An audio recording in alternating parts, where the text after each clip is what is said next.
quick video to show you how to complete your pincushion project.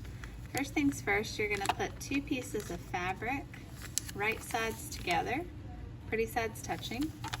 You pin your pattern in the corners like this, and then you cut it out with your shears.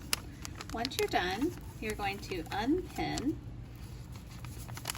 your paper pattern because you no longer need it, and you're just going to repin together the two layers of fabric through the middle to keep them steady as you're sewing. Make sure you check your sewing on a piece of scrap first to make sure it's sewing correctly. It shouldn't sound weird. It should look identical front to back when you look at the stitches. So if they do not, there might be something up with your machine. We're going to be sewing 3 of the 4 sides. We're going to line our fabric up with the black line on the right hand side. That's the 5/8. And we're going to be about a 1/2 inch deep in the fabric. And we're going to start out by back stitching to the edge. That is about 3 or 4 stitches. And then we're going to sew forward. And I'm sewing with a thicker fabric.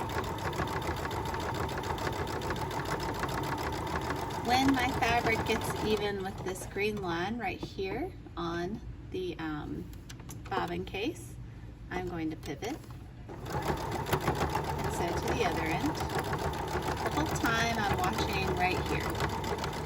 If by chance you go a little too far past the green line, you can always backstitch to get back where you need to be. And then I'm going to pivot. And just like I started, I'm going to end with backstitching. That is what secures my seam.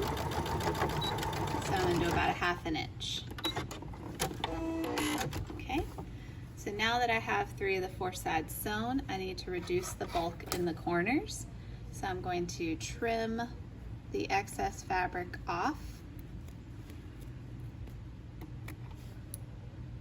Not over the sewing, but close to it. And I'm going to do the same thing on this end. I'm going to avoid my back stitch. And now I'm ready to turn it inside out and stuff it.